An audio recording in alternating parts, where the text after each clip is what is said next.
বয়স বাড়লেই মানুষ পরিপক্ক হয় না। প্রকৃত পরিপক্কতা আসে তখন যখন কেউ নিজের আবেগকে নিয়ন্ত্রণ করতে শেখে এবং বুঝতে পারে যে সব লড়াইয়ে জেতা জরুরি নয়। জীবনে এমন অনেক পরিস্থিতি আসে সেখানে পাল্টা যুক্তি না দিয়ে চুপ থাকা বা সরে দাঁড়ানোই সবচেয়ে বুদ্ধিমানের কাজ। চিৎকার করে নিজেকে সঠিক প্রমাণ করা সহজ, কিন্তু প্রতিকূল পরিস্থিতিতে শান্ত থাকা কঠিন। আপনি যদি সত্যিই কাউকে ভালোবাসেন তবে তার ভালো থাকার জন্য নিজের জেদ বিসর্জন দিতে আপনার দ্বিধা হবে না। সেখানে ইগো নয়, মানুষের গুরুত্বটাই বড় হয়ে দাঁড়ায়।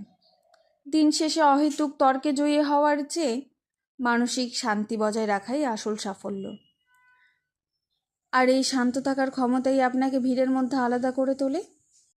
তাই কে, কবে, কোথায়, কখন আপনাকে কষ্ট দিল তা মনে না রেখে বরং কে, কবে, কোথায় এবং কখন আপনাকে ভালোবেসেছিল তাই মনে রাখুন।